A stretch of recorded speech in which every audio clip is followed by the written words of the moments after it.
BBC Nepali सेवाको साँझ पखबाट शरद केसीको नमस्कार।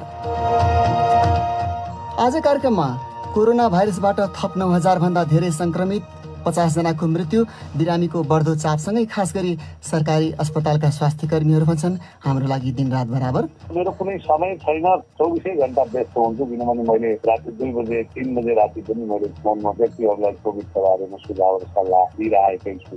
टोकियो ओलम्पिक्स सुरु हुनु 3 महिनाभन्दा कम समय बाँकी रहँदा जापानद्वारा कोरोना भाइरसका कारण विभिन्न क्षेत्रमा लगाइएको सङ्कटकाल लम्ब्याउने निर्णय र औपचारिक विभाजनको डिलमा पुगेको देखिएको एमालेको एकता जोगिएला। यो 2-3 दिन यता जुन ढङ्गले घनीभूत छलफलहरू भएका छन् नेतृत्वको विभिन्न तहमा, यसले अब हामी छिटै एउटा एकताको ठोस ठाउँमा पुग्न सकिन्छ भन्ने मलाई लाग्छ। एमाले नेता योगेश भट्टराईसँगको कुराकानी। तर सबभन्दा पहिले आजका प्रमुख विश्व समाचार। विनिता दाहालबाट समाचार सुन्नुहोस्। जापानले कोरोना भाइरस नियन्त्रणका लागि भन्दै यसअघि लगाएको सङ्कटकाल ओलिम्पिक्स खेल सुरु हुनु 3 महिनाभन्दा कम समयमा लम्ब्याएको छ। कोरोना भाइरस संक्रमितको बढ्दो संख्या घटाउन विफल भएपछि सरकारले यसअघिको सङ्कटकाल अवधि लम्ब्याउने निर्णय गरेको हो। केही स्थानमा अस्पताल शय्याहरूको चरम अभाव रहेको छ। सङ्कटकाल टोकियो, ओसाका लगायतका सहरमा लागू हुनेछ र यो महिनाको अन्त्यसम्म जारी रहनेछ। आउँदो जुलाईको अन्तिम साताबाट ओलिम्पिक्स खेल सुरु हुनेछ। टोकियोमा रहेका बीबीसीका रुपर्ट विङफिल्ड हेयस भन्छन्, खेल रोक्न भन्दै 2 दिन अघि सुरु भएको एउटा अनलाइन अभियानमा अहिलेसम्म 2,15,000 भन्दा बढीले हस्ताक्षर गरिसकेका छन्। बीबीसीका रुपर्ट विङफिल्ड हेयसको भनाई। पछिल्ला आँकडाहरूले अमेरिकी रोजगारदाताले 2,66,000 नयाँ कर्मचारीलाई जागिरका लागि लिएको देखाएको छ। यो संख्या अपेक्षा गरिए भन्दा निकै कम हो। त्यहाँ बेरोजगारीको दर थोरैले बढेर 6.1% पुगेको छ। कोरोना भाइरसको महामारीसँग जुझ्नका लागि भएका प्रयासले अस्पताल लगायतका क्षेत्रमा केही रोजगारी थपिए पनि यातायात लगायतका क्षेत्रमा भने कमी आएको थियो। रोजगारदाताहरू आफ्ना सबै कर्मचारीलाई कोरोना भाइरस विरुद्धको खोप विस्तार गर्न सङ्घर्षरत छन्। आर्थिक तथ्याङ्कहरूले कोरोना भाइरसको महामारी पछि प्रक्षेपण गरिए भन्दा थप सशक्त रूपमा चीन फर्किएको देखाएका छन्। अघिल्लो अप्रिल महिनादेखिको 1 वर्षको आँकडाले निर्यात अपेक्षित भन्दा बढी भएको र आयात पनि 1 दशककै उच्च तहमा वृद्धि भएको खुलासा गरेको हो। चिनिया विद्युतीय उपकरणको माग अमेरिका जस्ता देशमा बढेको र स्वास्थ्य सुरक्षा सामग्रीहरूको बिक्री महामारीसँग जुधिरहेका देशमा बढेको छ। व्यापार सम्बन्धी आँकडाले अर्थतन्त्र विश्वव्यापी रूपमै बग्रिँदैछ भन्ने सङ्केत गरेको रूपमा हेरिएको छ। तपाईँ बीबीसी नेपाली सेवाको साँझ पख सुनिरहनु भएको छ। भारतको सर्वोच्च अदालतले राजधानी दिल्लीमा दैनिक 700 मेट्रिक टन अक्सिजन उपलब्ध गराउनै पर्ने भन्दै केन्द्रीय सरकारलाई चेतावनी दिएको छ। यदि उपलब्ध गराउन विफल भए सरकार विरुद्ध कारबाही हुने न्यायाधीशहरूले बताएका हुन्। भारतमा कोरोना भाइरस संक्रमितको संख्या 2,10,00,000 नागेको छ। बीबीसीकी दक्षिण एसिया सम्पादक जिल मक्गिवरिङ भन्छन्, The court also ruled in favour of another state, Karnataka. अदालतले अर्को राज्य कर्नाटकाको पक्षमा पनि आदेश दिएको छ। उच्च अदालतले उक्त राज्यलाई 1,200 मेट्रिक टन वृद्धि गर्न दिएको आदेश सर्वोच्चले सदर गरेको हो। केन्द्रीय सरकारले यदि उच्च अदालतले त्यस्तै आदेशहरू दिने हो भने स्वास्थ्य प्रणालीले सेवा दिने नसक्ने अवस्थामा पुग्ने तर्क गरेको थियो। बीबीसीकी दक्षिण एसिया सम्पादकको भनाई। संयुक्त राष्ट्र सङ्घको मानवाधिकार कार्यालयले ब्राजिलको रियो डी जेनेरियोमा कम्तीमा 25 जनाको ज्यान जाने गरी भएको प्रहरीको कारबाहीबारे स्वतन्त्र अनुसन्धानका लागि आह्वान गरेको छ। राष्ट्रसङ्घले असङ्गत रूपमा बल प्रयोग भएको र अपराधका बेला प्रमाण जोगाउन प्रहरी विफल भएको जनाएको छ। थुप्रै प्रत्यक्षदर्शीहरूले प्रहरी अधिकारीहरूले आत्मसमर्पण गरिसकेका मानिसहरूको पनि ज्यान लिएको बताएका छन्। केन्याले वन्यजन्तु संरक्षणको प्रयासलाई बलियो बनाउनका लागि पहिलो पटक देशव्यापी रूपमा वन्यजन्तुको गणना गर्दैछ। केन्या वाइल्डलाइफ सर्भिसले गणनाका लागि हेलिकप्टरहरूको पनि प्रयोग गरिने जनाएको छ। केन्याको अर्थतन्त्रको एउटा महत्त्वपूर्ण पाटो वन्यजन्तुमा आधारित पर्यटन हो। विविधताका हिसाबले वन्यजन्तुको जीव जन्तुको निकै धनी देशमा उनीहरूको संरक्षणका लागि जलवायु परिवर्तन र बढ्दो जनसङ्ख्या सबैभन्दा ठूला चुनौती बनेका अधिकारीहरूले बताएका छन्। यो BBC नेपाली सेवा हो।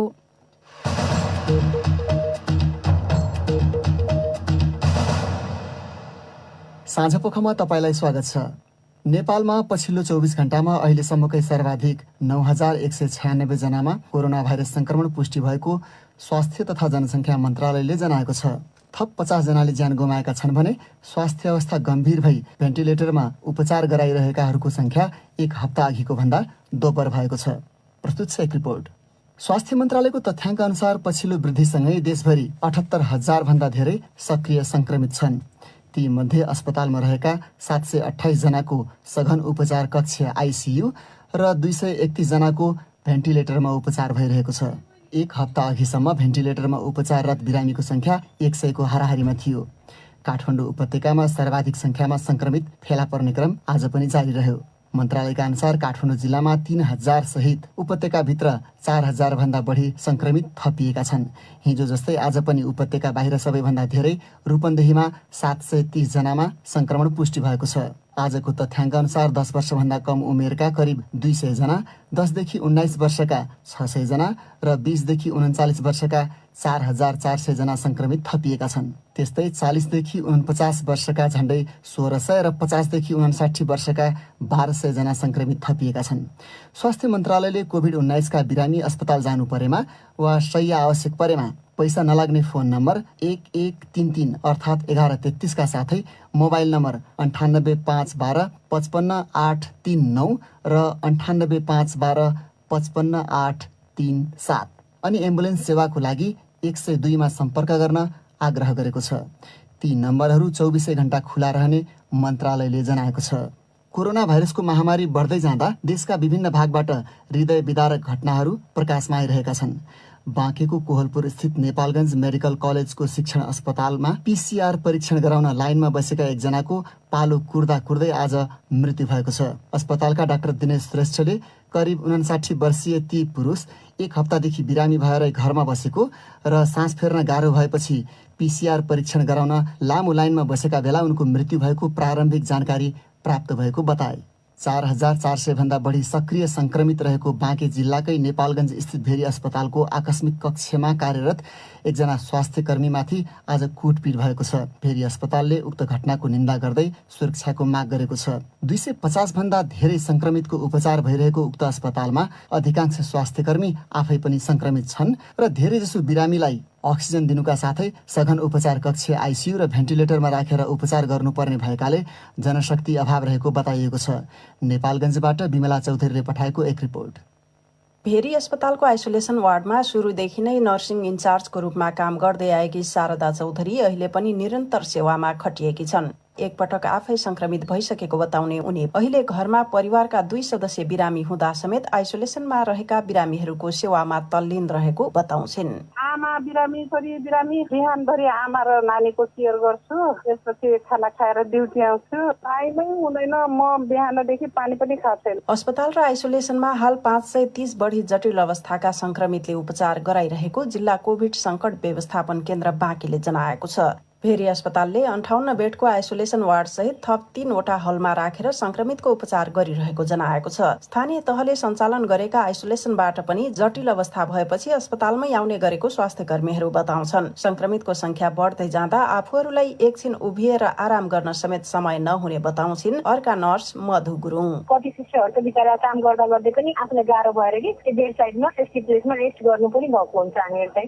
दिउँसो 6 घण्टा र रातमा हेर्ने नर्सहरू 13 घण्टासम्म ड्युटी गरिरहेको बताउँछन्। बेलुका 7 बजेदेखि बिहान 8 बजेसम्म रातिको ड्युटी सकेर आइसोलेसनबाट निस्कदा आफ्नै शरीर धान्न नसकेर कैयौं पटक लडेको अनुभव सुनाउँछिन् भेरी अस्पतालको आइसोलेसनमा कार्यरत स्टाफ नर्स प्रीति खड्का। पनि राम्रोसँग टाइममा पाउँदैन, खाना पनि पाउँदैन। नाइटमा पनि एकदम आइसियुमा एकदम ह्याट्रिक ड्युटी नै भयो कि त्यही दिन प्लस म एकदम डिसुनिरिया भएर एकदमै पेनमा थिएँ। संक्रमितको संख्या दिनानुदिन बढ्दै जाँदा भेरी अस्पतालका कोरोना फोकल पर्सन समेत रहेका फिजिसियन डाक्टर संकेत रिसाल आइसोलेसनमा रहेका प्रत्येक बिरामीको अवस्था बुझ्न आफूलाई 24 घण्टा पनि कम महसुस भइरहेको बताउँछन्। मेरो कुनै समय छैन, पिपी लगाइसकेर राउन्ड गर्ने चाहिँ मलाई 5-6 घण्टा लाग्छ। कोभिडका पेसेन्टहरूलाई चाहिँ 24 घण्टा व्यस्त हुन्छु, किनभने मैले राति 2 बजे 3 बजे राति पनि मैले फोनमा व्यक्तिहरूलाई कोभिडका बारेमा सुझाव र सल्लाह दिइरहेकै छु। संक्रमणको जोखिम मोलेर उपचारमा खटिँदा पनि बिरामीको आफन्तबाट कतिपय चिकित्सकहरूले दुर्व्यवहार खेप्नु परेको बताउँछन्। भेरी अस्पतालको आइसोलेसनमा सेवा गर्दा गर्दै आफै संक्रमित भएकी र हाल निको भएर पुनः उपचारमा खटिने तयारीमा रहेकी डाक्टर शर्मिला रिमाल। पेसेन्ट पार्टीले चाहिँ के भन्नुहुन्छ भने हजुरहरूले आएर हेरिदिनु भएन भन्छ। हामी 2 जना मात्रै थियौँ, उहाँहरूको लागि एउटा मात्रै बिरामी हुन्छ नि त, तर हाम्रो लागि त सबै बिरामी एउटै समान हुन्छ। त्यही भएर त्यहाँ भिजिटरहरूले नै कुरा नबुझ्दै अब झगडा हुने। हामी यतातिर पेसेन्ट पार्टीलाई कन्ट्रोल गर्ने कि भित्र बिरामी भएका बिरामीलाई हेर्न जाने कि। सिङ्गो देश नै कोरोना भाइरसको उच्च जोखिमबाट गुज्रिरहेको अवस्थामा आफ्नो व्यक्तिगत जीवनको प्रवाह नगरी बिरामीकै सेवामा खटिरहेको चिकित्सकहरूको भनाइ छ। बिमला चौधरी, BBC नेपालगञ्ज। प्रसङ्ग कोरोना भाइरस र त्यसले पारेको असरको तर देश बाहिरको। टोकियो ओलम्पिक्स सुरु हुनु 3 महिनाभन्दा कम समय बाँकी रहँदा जापानले कोरोना भाइरसका कारण विभिन्न क्षेत्रमा लगाएको सङ्कटकाल लम्ब्याएको छ। टोकियो, ओसाका लगायतका 4 शहरमा लगाइएका प्रतिबन्धहरू आउँदो 11 मेमा अन्त्य हुँदै थियो, तर त्योभन्दा अघि नै सरकारले मे महिनाको अन्त्यसम्म सङ्कटकाल लम्ब्याउने निर्णय गरेको छ। सङ्कटकालको घोषणाले ओलम्पिक्स निर्धारित समयमै हुनेमा आशंका बढाइदिएको छ। बीबीसीका विवरणहरूमा आधारित रिपोर्ट विनिता दाहालबाट। प्रधानमन्त्री योसिहिडे सुगाले सङ्कटकाल लगाइने सहरको सूचीमा 2वटा थपिएको पनि बताएका छन्। उनले सङ्कटकाल सानो र प्रभावकारी हुने र देशमा चौथो लहरलाई नियन्त्रण गर्ने आशा सरकारले गरेको, तर मुख्य सहरहरूमा संक्रमितको संख्या अझै उच्च तहमा रहेको र केही क्षेत्रका अस्पतालहरूमा बिरामीको चाप अझै धेरै रहेको बताएका हुन्। ओसाका सहरका गभर्नर हिरोफुमी योसिमुराले आफ्नो क्षेत्रको स्वास्थ्य प्रणाली थेग्न नसक्ने बिन्दुमा पुग्न लागेको चेतावनी दिए। ओसाकाको एउटा नर्सिङ होममा 61 जनामा कोरोना भाइरस देखिएको छ र अस्पतालमा उपचारको प्रतीक्षा गर्दा गर्दै 14 जनाको मृत्यु भइसकेको समाचार संस्था NHK ले जनाएको छ। यसअघि कोभिड नियन्त्रणको जिम्मेवारी समेत पाएका अर्थमन्त्री यासुतोसी निशिमुराले कोरोना भाइरसको नयाँ प्रकार व्यापक रूपमा फैलिरहेको बताएका थिए। टोकियोमा जुलाई 23बाट ओलिम्पिक खेल सुरु हुनेछ। कोरोना भाइरसको विश्वव्यापी महामारीकै कारण सन् 2020मा उक्त खेल पछि धकेलिएको थियो।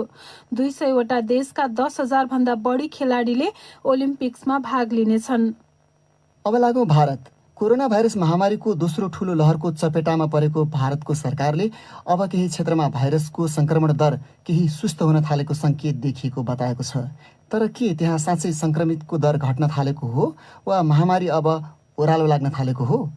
BBC रियालिटी चेकका लागि श्रुति मेननले तयार पारेको रिपोर्ट सृजना श्रेष्ठबाट सुन्नुहोस्। मार्च महिनाको मध्यबाट सुरु भएको भारतमा संक्रमणको उच्च दर तीव्र गतिमा बढेर गयो। अप्रिल 30 तारिक शुक्रबार यो दैनिक 4 लाख संक्रमणको उच्च बिन्दुमा पुग्यो। त्यसपछिका दिनहरूमा यो दर केही कम भएको देखिँदा मे 3 तारिक सोमबार 3,60,000 रह्यो। यसलाई विचार गरेर संक्रमण दरले उच्च बिन्दु हासिल गरेको हुन सक्ने आकलन गरिएको छ। तर विगत केही दिन यता दैनिक संक्रमण दर फेरि बढ्न थालेको देखिएको छ, जुन सामान्यतया सोमबारको दिन संक्रमण दरको तथ्याङ्क घट्ने प्रवृत्ति देखिएको साप्ताहिक उतार चढावको चरित्रसँग मिल्छ। 5 मे बुधबार दैनिक संक्रमणको संख्या नयाँ सर्वाधिक उच्च बिन्दुमा पुग्यो, 4,12,000। दैनिक उतार चढाव बाहेक साप्ताहिक औसत वृद्धि दर पनि उकालो लागेको देखिन्छ। व्यापक मात्रामा परीक्षण गरिएको खण्डमा मात्रै भाइरसको विस्तारको सही अनुमान गर्न सकिन्छ। भारतमा दैनिक झण्डै 20 लाख परीक्षण हुँदै आएको छ। यो महिनाको आरम्भतिर सो संख्या घटेर 15 लाख भएको छ। तर 5 मे बुधबारको दिन फेरि दैनिक परीक्षणको संख्या 20 लाखको हाराहारीमा पुर्याइएको थियो। परीक्षणमा देखिएको यो अस्थायी कमीले मे महिनाको प्रारम्भिक दिनमा दैनिक संक्रमणको संख्या घट्न पुगेको अवस्थालाई व्याख्या गर्न सघाउ पुर्याउँछ। परीक्षणको तरिका देशका विभिन्न भाग अनुसार फरक फरक छ। केही स्थानमा यो उल्लेख्य रूपमा नै घटेको छ। विश्व स्वास्थ्य संगठनका परामर्शदाता र अर्थशास्त्री रिजोजन भन्छन्, यस्तो पहिलेको उच्च संक्रमणको लहरका बेला सेप्टेम्बर महिनामा पनि देखिएको थियो। त्यसबेला दैनिक 1 लाख संक्रमित फेला पर्न लागेका बेला परीक्षण दर घटेको थियो। अधिकारीहरूले केही राज्यहरूमा महाराष्ट्र, गुजरात र तेलंगाना र राजधानी दिल्लीमा संक्रमणको स्तर घटेको बताइरहँदा यी स्थानहरूमा परीक्षणको दर पनि घटेको देखिएको थियो। कोरोना भाइरस संक्रमणको परीक्षण गर्ने क्षमतामाथि पनि चर्को दबाव परेको छ। परीक्षण केन्द्रहरूमा चाप एकदमै बढ्दा मानिसहरूले सहजै परीक्षण गराउन पाएका छैनन्, डाक्टर जन भन्छन्। जन्स हपकिन्स विश्वविद्यालयका अनुसार पोजिटिभ टेस्टको उच्च प्रतिशतले समाजमा पहिचान हुन बाँकी मानिसहरूको संख्या अझ धेरै रहेको हुन सक्ने तर्क संकेत गर्दछन्। दिल्ली नजिकैको अशोका विश्वविद्यालयका प्राध्यापक तथा गणितीय मोडल विज्ञ गौतम मेनन भन्छन्, पोजिटिभ टेस्ट हुने दर अझै उच्च छ, देशव्यापी रूपमा झण्डै 20%। त्यसैले भारतमा दोस्रो लहर अब सकिन लाग्यो भनी सोच्न सकिन्छ भनेर म विश्वास गर्दिन। अब तपाईँकै प्रतिक्रिया र टिप्पणी साथीहरू विनिता दाहाल र सृजना श्रेष्ठबाट। आज हामीले सामाजिक सञ्जाल फेसबुक र ट्विटरमा सोधेका थियौं, नेपालमा कोभिड बिरामीको संख्या बढेपछि मेडिकल अक्सिजनको अभाव भएका विवरण आउन थालेका छन्। अस्पतालमा बिरामीहरूलाई आवश्यक मेडिकल अक्सिजनको उपलब्धतालाई सहज राख्न कसले के गर्नुपर्छ? प्राप्त जवाफ मध्ये केहीलाई हामी यहाँ प्रस्तुत गर्दैछौं। रवि पौडेलले लेखेका छन्, कसले के गर्ने भन्दा पनि कोरोना भाइरसको महामारीका बेला नागरिकहरू पहिले सचेत हुनुपर्छ। अस्पतालमा त अक्सिजन उपलब्ध गराउने काम पहिला सरकारको हो, सरकारले नै व्यवस्था मिलाउन सक्नुपर्छ। त्यसपछि सामाजिक सङ्घ संस्था र व्यक्तिहरूले पनि सहयोग गर्नुपर्छ। निजी अस्पतालले जनताको ढाड सेक्ने काम गर्नु हुँदैन। ट्विटरमा प्रिया लामिछानेले लेखेकी छन्, अनुगमनका कार्यक्रम तीव्र बनाउनुपर्छ। सरकार र सरोकारवाला निकायले राजनीतिक खिचातानी भन्दा माथि उठेर अहिलेको महामारीलाई रोकथाम गर्न गराउनमा क्रियाशील हुनुपर्छ। हामी नागरिकहरू पनि आफ्नो ठाउँबाट सचेत रहौं। महेश पौडेलले लेखेका छन्, सम्बन्धित सरकारवाला पक्षहरूले तुरुन्तै आफ्नो स्तरमा अक्सिजनको क्षमता बढाउनुपर्छ, वितरण पारदर्शी हुनुपर्छ र सरकारले एउटा छुट्टै टोली बनाएर अनुगमन चुस्त बनाउनुपर्छ। वितरण र अनुमानको पाटो सही भएन भने यहाँ पनि भारतको जस्तै अवस्था आउन बेर छैन। सीता भूषाल लेख्छिन्, सरकारले मेडिकल अक्सिजनको भण्डारण र उत्पादन क्षमता विस्तार गर्नुपर्छ, सिलिन्डरको संख्या बढाउनुपर्छ, कालो बजारी भएको छ छैन अनुगमन गर्नुपर्छ र गर्नेलाई कडा कारबाही गरी रोकथाम गर्नुपर्छ। व्यक्तिगत रूपमा गरिने अनावश्यक भण्डारणलाई निरुत्साहित गर्नुपर्छ। वैदेशिक सहायता आवश्यक पर्ने जस्तो भएमा आह्वान गर्न ढिला गर्न हुँदैन। केएच पौडेलको धारणा छ, जसलाई आवश्यक पर्छ उसैले मात्र सेवा लिइदिनु पर्यो। हल्ला र फेसबुकमा आएका जुनसुकै समाचारको भरमा अनावश्यक रूपमा भण्डारण गरी बजारमा अप्ठ्यारो पारिदिनु भएन। शेषराज भट्टराई लेख्छन्, मेडिकल अक्सिजनको उपलब्धतालाई सहज राख्न सामान्य बिरामीलाई घरमै राख्न सुझाव दिने, अक्सिजनको उत्पादन बढाउने, अस्पतालमा प्रशस्त अक्सिजन भण्डारण गर्ने र अक्सिजन ब्याङ्कको स्थापना गर्ने। सुशीला सिलवाल लेख्छिन्, कसले के गर्ने भन्दा पनि राज्यका नागरिकहरूलाई आपद विपद पर्दा हेर्ने त सरकारले हो। चुनावका बेला भोट माग्न घर दैलोमा जाँदा अनेक थरी आश्वासन देखाउँछन्, जब जितेर सत्तामा पुग्छन् आफ्नै दुनो मात्रै सोझ्याउन खोज्छन्। नागरिकको स्वास्थ्य रक्षा कसरी हुन्छ, सरकारको चासोको विषय हुनुपर्छ।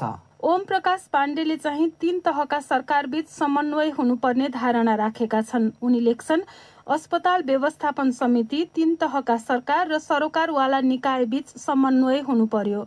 कतिपय स्थानमा अक्सिजन सिलिन्डर रोकेर राखेको भन्ने खबर आइरहेका छन्। यस्तो काम गर्ने अस्पताल, उद्योग तथा व्यक्तिलाई कारबाही हुनुपर्छ। अक्सिजन उत्पादन गर्ने उद्योगलाई प्रोत्साहन गरी त्यसको क्षमता वृद्धि गर्नु पर्यो। अब बाँकी विषय।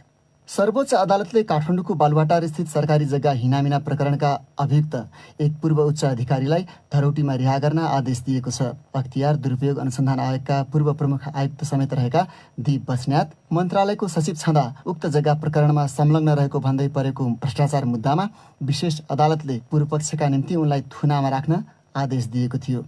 सर्वोच्चका प्रवक्ता भद्रकाली पोखरेलले भने, विशेष अदालत काठमाडौँको मिति 77/8/28 को आदेश प्रेरितको भई बदर भएको छ र उक्त मुद्दामा पछि बुझ्दै जाँदा ठहरे बमोजिम हुने गरी निवेदक प्रतिवादी दीप बस्नेतलाई रु 5 लाख नगद धरौटी माग भएको छ।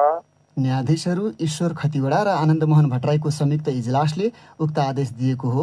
तर त्यही जग्गा प्रकरणका अर्का प्रमुख अभियुक्त शोभाकान्त ढकालको हकमा भने 2 न्यायाधीशको मत बाझेको छ। न्यायाधीश खतिवडाले थुनामा राख्ने विशेष अदालतको आदेश बदर गरी 3 करोड धरौटीमा ढकाललाई रिहा गर्नुपर्ने भनी दिएको आदेशमा न्यायाधीश भट्टराईले फरक राय दिएका छन्। त्यसबारे फेरि सर्वोच्चका प्रवक्ता पोखरेल। माननीय न्यायाधीश आनन्दमोहन भट्टराईज्यूको रायमा निवेदक प्रतिवादी शोभाकान्त ढकाललाई मुद्दा पूर्वपक्ष उत्तरमा थानामा राख्ने गरी विशेष अदालतबाट भएको फैसला बेरिजको नदेखिएकोले बदर गर्नु परेन भन्ने आदेश जारी भएको छ र यी फरक राय आदेश भएको कारणले गर्दा सर्वोच्च अदालत नियावली बमोजिम पूर्ण इजलासमा पेश गर्नु भन्ने पनि आदेशमा चाहिँ उल्लेख भएको छ। उक्त जग्गासँग सम्बन्धित भ्रष्टाचार मुद्दामा कतिपय पूर्व मन्त्रीहरूलाई पनि विपक्षी बनाइएको छ। तर अख्तियार दुरुपयोग अनुसन्धान आयोगले पूर्व प्रधानमन्त्रीहरू बाबुराम भट्टराई र माधव कुमार नेपाललाई प्रतिवादी नबनाएको भन्दै परेको रिट निवेदन सर्वोच्च अदालतमा विचाराधीन रहेको बताइएको छ।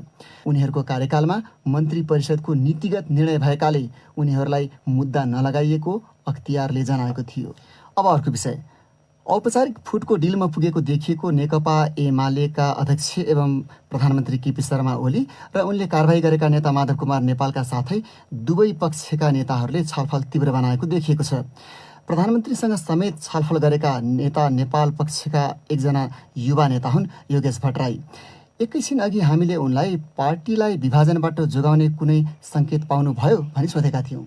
अब अहिलेको सन्दर्भमा नेकपा एमालेको एकता निर्विकल्प कुरा हो। यो देशको राष्ट्रिय राजनीतिको पनि आवश्यकता हो र नेकपा एमाले जस्तो एउटा लोकतान्त्रिक पार्टी बलियो भयो भने मात्रै नेपालको लोकतन्त्र पनि बलियो हुन्छ। त्यो त दुवै पक्षले भन्दै आउनु भएको छ योगेशजी, तर अब पार्टी एकता जोगिने भयो कि भएन अहिलेसम्म सम्भावना हेर्दा? त्यस कारणले नै तपाईँलाई मैले भने कि पार्टी एकता जोगिनुपर्छ, जोगाइन्छ, जोगिने कुरामा म धेरै आशावादी छु। त्यसको स्पष्ट चित्र चाहिँ कहिलेसम्म आइपुग्ला? र अझै हामी एजेन्डामा निर्णायक ठाउँमा पुगि नसकेको हुनाले अहिले नै भन्न सकिँदैन। तर यो 2-3 दिन यता जुन ढङ्गले घनीभूत छलफलहरू विभिन्न तहमा भएका छन्, नेतृत्वको विभिन्न तहमा र कार्यकर्ताबाट पनि जुन दबावहरू सृजना भएको छ, यसले अब हामी छिटै एउटा एकताको ठोस ठाउँमा पुग्न सकिन्छ भन्ने मलाई लाग्छ। त्यो चाहिँ के 27 गतेभन्दा पहिले होला कि नहोला? 27 गतेभन्दा अगाडि नै हुनुपर्छ। यदि 27 गतेभन्दा अगाडि सहमति हुन सकेन भने तपाईँहरूले सरकारलाई विश्वासको मत दिनुहुन्छ कि दिनुहुन्न? हामी नेकपा एमालेको संसदीय दलका सदस्य हौँ। त्यस कारणले संसदीय राजनीतिमा दलको सदस्यले जे भूमिका निर्वाह गर्नुपर्छ हामी त्यो भूमिका निर्वाह गर्छौँ। होइन, मैले भन्न खोजेको तपाईँहरूको एकताको शर्त विश्वासको मत हुन्छ कि हुँदैन? त्यो शर्त होइन, त्यस्तो कुराको कसैले पनि शर्त राखेर पार्टी एकताको कुरा गर्नु हुँदैन। पार्टी एकता भनेको बिना शर्त हुन्छ। भनेपछि तपाईँहरू 27 गतेको समय सीमा काट्यो भने पनि सरकारलाई विश्वासको मत त दिनुहुन्छ, तर त्यसपछि पनि एकताको प्रक्रिया जारी नै रहन्छ। एकताको प्रक्रियाको निम्ति एउटा महत्त्वपूर्ण खुड्किलो 27 गतेको संसदीय प्रक्रिया हो। त्यो कुरालाई हामीले बुझेका छौँ, तर त्यो नै अन्तिम होइन। तर त्यसलाई मुख्य आधार बनाएर हामी गयौँ भने र त्योभन्दा अगाडि नै एउटा सहमतिमा पुग्न सकिन्छ जस्तो मलाई लाग्छ। त्यो पुग्यौँ भने एकताको निम्ति त्यसले महत्त्वपूर्ण भूमिका खेल्छ। तर एकताको सम्भावना कहिले पनि सकिँदैन, त्यो अनन्त कालसम्म पनि गइ नै रहन्छ। तर यो 27 गतेसम्म छिनोफानो भएन र तपाईँहरूले विश्वासको मत दिनु भएन अथवा राजीनामा दिने चर्चा पनि छ, त्यतातिर लाग्नुभयो भने त फेरि झन् टाढिएला नि त एकताको सम्भावना। भविष्यका सबै कुरालाई अहिले कल्पनाको आधारमा भन्नु हुँदैन। परिस्थिति कस्तो आउँछ त्यही अनुसार हामी अगाडि जानुपर्छ। तर अगाडि जाँदा पनि हाम्रो मुख्य उद्देश्य चाहिँ पार्टी एकता प्रमुख हो भन्ने कुरा हामी कसैले पनि बिर्सिनु हुँदैन। त्यसो भए के प्रधानमन्त्रीले गरेका कारबाही फिर्ता लिने कुनै सङ्केत दिए तपाईँहरूसँग कुराकानीमा? कारबाही भनेको ठुलो कुरा होइन। अब पार्टी एक भइसकेपछि त्यसको अर्थ पनि हुँदैन। यदि पार्टी विभाजनै भयो भने पनि त्यो कारबाहीको केही अर्थ हुँदैन।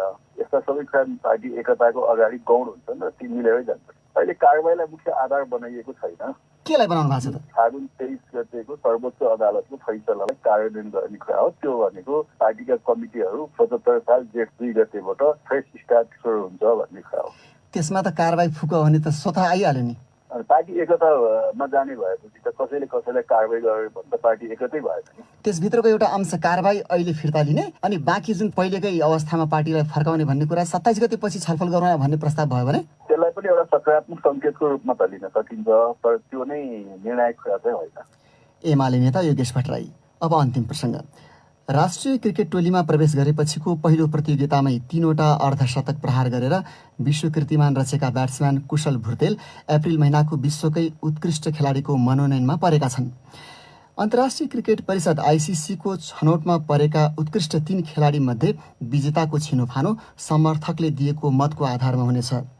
मनोनयनमा परेपछिको आफ्नो अनुभूति सुनाउँदै भुर्तेल भन्छन्, जसलाई म फलो गर्थेँ होइन, जस्तै बाबर आजम भयो, फकर जमान भयो होइन, अरू प्लेयरहरू थिए होइन, उसकै लिस्टमा म पनि पर्दाखेरि खुसी लाग्छ होइन, जेको लागि मैले हार्डवर्क गरिरहेको थिएँ होइन, त्यही चाहिँ मिलिरहेछ अहिले होइन। तपाईसँगै जुन पाकिस्तानका फकर जमान 302 रन बनाएका छन्, त्यसै गरी बाबर आजम 103 रन र 94 रन, जसको कारणले गर्दाखेरि एक दिवसीय वरीयतामा भारतका विराट कोहलीलाई पछाडि पार्दै शीर्ष स्थानमा पनि पुगेका छन्। प्रतिस्पर्धा कतिको कडा होला जस्तो छ? जस्तो यो हाम्रो यो सिरिज हुनुभन्दा अगाडि होइन, पाकिस्तान साउथ अफ्रिकाको म्याचहरू भइरहेको थियो होइन, जसमा फकर जमानको पनि 194 इनिङ हेरेको थिएँ, बाबर आजमको 100 को इनिङ हेरिरहेको थिएँ। मलाई चाहिँ सोचेको थिएन होइन म यिनीहरूको लिस्टमा पनि आउला भनेर होइन, तर अब यो सिरिजले चाहिँ अलिकति मेरो पनि त्यो अब ड्रिम जस्तो भयो नि यो सिरिज चाहिँ होइन। लेट्स सी होइन, उहाँहरू धेरै ठुलो प्लेयरहरू होइन, पाकिस्तान क्याप्टेन हुनुहुन्छ, त्यस्तो केही पनि सोचेँ होइन, जस्ट लिस्टमा त पऱ्यो कि म होइन, हेरौँ अब अगाडि राम्रो हुन्छ जस्तो लाग्दैछ। तर यो भोटिङ रहेछ, फेरि नेपाली समर्थकहरू त भोटिङ गर्नमा अगाडि पनि छन् भनिन्छ होइन। देशमा बसेर विदेशमा बसेर धेरै नै माया गर्नुहुन्छ हामीलाई एज अ प्लेयरलाई चाहिँ होइन, लाग्छ होइन अब जित्छु होला तर नट फिक्स होइन, जे पनि हुनसक्छ, भोट अब मेरो हातमा छैन। अब साँच्ची यो महिना त तपाईँको लागि सपना जस्तै भयो है, राष्ट्रिय टोलीमा डेब्यू, सफलता, चर्चा, परिचर्चा, अब लाइफै नबिर्सिने जस्तो मन्थ भयो अप्रिल चाहिँ होइन, 2021 अप्रिल चाहिँ होइन। यो यसरी आफ्नो चर्चा भइरहँदाखेरि तपाईँलाई मन परेको कुरा चाहिँ के हो? मलाई चाहिँ मन परेको कुरा चाहिँ म चाहिँ किन खुसी छु भने होइन, जेको लागि गरिरहेको थिएँ होइन, जसरी म क्रिकेटलाई धेरै नै माया गरेर खेल्थेँ नि त, कहिले पनि फ्रस्ट्रेट नभए खेल्थेँ होइन, त्यसको लागि पाउँदाखेरि चाहिँ सरी हार्डवर्क नै हो मलाई यहाँसम्म पुऱ्याएको होइन, त्यसैको लागि खुसी छु। तपाईँ त सेलिब्रेटी हुनुभयो, यो सेलिब्रेटीको स्वाद चाहिँ कस्तो हुँदो रहेछ? मलाई त्यस्तो केही पनि फिल भएको छैन उसरी होइन, सिरिज 2 हप्ता त भयो भएकै, 2 हप्ताभन्दा अगाडि म केही पनि थिएन, एज ए नर्मल प्लेयर नै थिएन। अहिले मलाई त 2 हप्तामा म केही पनि त्यस्तो चेन्ज चाहिँ भएको छैन होइन, म जस्तो छु त्यस्तै छु अझै पनि होइन, मलाई त्यस्तो चाहिँ केही पनि फिल भएन। भर्खर त करियर स्टार्ट भएको छ होइन, अब यो एउटा सिरिजले केही पनि डिसाइड गर्दैन होइन, अब धेरै राम्रो गरे चाहिँ अगाडि अझै राम्रो हुन्छ भने चाहिँ सोचिरहेको छु। तर अब यो धेरै चर्चा परिचर्चा भयो भने चाहिँ कतिपय खेलाडीहरूले चाहिँ त्यसको असर खेलमा पर्ने, खेल बिग्रने जस्ता थुप्रै उदाहरणहरू पनि देखिन्छन् विश्व खेलकुदमै। त्यसमा तपाईँ कतिको सचेत चाहिँ हुनुहुन्छ? त्यो चाहिँ मैले सोचेकै छैन होइन, अब भर्खर त मैले अब मलेसिया नेदरल्यान्डसँग डेब्यू गरेको छैन, अगाडि चाहिँ अब धेरै राम्रो टिमहरू छन् होइन, स्पेन नेसनहरू छन्, जस्तै आयरल्यान्ड छ, स्कटल्यान्ड छ, जिम्बाब्वे छ, यिनीहरूलाई कम्पिट गर्नु छ नि त हाम्रो गोल त होइन, वर्ल्ड कप खेल्नको लागि होइन। अलिअलि सिकिरहेको छ होइन, कसरी इन्टरनेसनल क्रिकेटमा अझै केही गर्यो भने के राम्रो हुन्छ भनेर होइन, त्यसकै लागि प्रिपरेसनहरू गर्ने सोचिरहेको छु। अब यो लकडाउन भयो अहिले चाहिँ होइन, कसरी हुन्छ अब घरमै बसेर वर्कआउट गर्ने या कि कोचेसहरूसँग अब मिटिङ गर्ने क्या भिडियो कलमा होइन, त्यो चाहिँ सोचिरहेको छु। त्यस्तो क्यारियर अब चाहिँ छैन म केही पनि। अब तपाईँको साथी जो ओपनिङ पार्टनर छ आसिफ शेख, उनले पनि निकै राम्रो खेलेका थिए, तर हल्का तपाईँको सफलताको छायामा परेको जस्तो देखियो है? त्यो चाहिँ अब कसरी भन्न सक्छु होइन, अब एज ओभरअल सब प्लेयर राम्रो गर्दाखेरि चाहिँ टुर्नामेन्ट राम्रो भएको हाम्रो होइन, मलाई लागेन कसरी नराम्रो खेले। आज सब ब्याट्सम्यानले राम्रो खेले, जस्तै कुशलको फाइनलको इनिङ, दिप्पीको, करण दाईको, ज्ञान दाईको, आशिषको बलिङ हेर्ने भने सम्पललाई, सन्दीप लामिछाने, करण केसी, कमल सिंह, शाहआलम सबै राम्रो गरे होइन, क्रेडिट चाहिँ सबलाई जान्छ होइन। अब आशिष हाम्रो कम्बिनेसन हामी एकअर्कालाई बुझिरहेको थियौँ होइन, मेरो सक्सेसमा ऊ रमाइरहेको थियो, म उसको सक्सेसमा म रमाइरहेको थिएँ होइन, त्यस्तो चाहिँ केही पनि थिएन एज अ ओपनर पार्टनरसिप। तर तपाईँहरू फेरि लामो समयदेखि सँगै खेल्नु भएको रहेछ, सँगै खेल्दाखेरि पनि अलिकति ट्युनिङ मिलाए जस्तो पनि देखियो। कहिलेदेखि हो तपाईँहरू चाहिँ सँगै खेल्न थाल्नु भएको? हामी चाहिँ अन्डर 16 चाहिँ 2012बाट चाहिँ सँगै खेलेको, एउटा नेपाल मलेसिया रिप्रेजेन्ट गरेको हामी होइन, त्यतिखेरदेखि अन्डर 19 भयो, त्यसपछि इपिएल भयो पञ्चकन्यादेखि, जस्तै पोखरा प्रिमियर लिग भयो, धनगढीमा भयो, लास्ट टाइम गएको गौतम बुद्ध कपमा भयो, त्यसरी सब टिममा हामी सँगै छौँ, त्यही भएर चाहिँ कम्बिनेसन अलि मिलिरहेको छ, अन्डरस्ट्यान्डिङ चाहिँ ठिक छ। नेपाली क्रिकेटर कुशल भुर्तेल निरञ्जन राजवंशीसँग कुरा गर्दै। अब अन्त्यमा प्रमुख विश्व समाचार संक्षेपमा। जापानले कोरोना भाइरस नियन्त्रणका लागि भन्दै यसअघि लगाएको सङ्कटकाल ओलिम्पिक्स खेल सुरु हुनु 3 महिनाभन्दा कम समयमा लम्ब्याएको छ। पछिल्ला आँकडाहरूले अमेरिकी रोजगारदाताले 2,66,000 नयाँ कर्मचारीलाई जागिर दिएको देखाएको छ, जुन अपेक्षा गरिए भन्दा निकै कम संख्या हो। भारतको सर्वोच्च अदालतले राजधानी दिल्लीमा दैनिक 700 मेट्रिक टन अक्सिजन उपलब्ध गराउनै पर्ने भन्दै केन्द्रीय सरकारलाई चेतावनी दिएको छ। आर्थिक तथ्याङ्कहरूले कोरोना भाइरसको महामारीपछि प्रक्षेपण गरिए भन्दा थप सशक्त रूपमा चीन फर्किएको देखाएका छन् र केन्याले संरक्षणको प्रयासलाई सशक्त बनाउन पहिलो पटक देशव्यापी रूपमा वन्यजन्तुको गणना गर्न लागेको छ।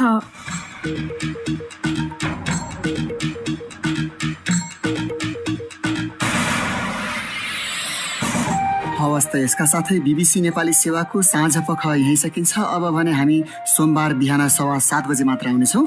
त्यसबेलासम्मका लागि हामी सबैलाई बिदा दिनुहोस्। नमस्कार।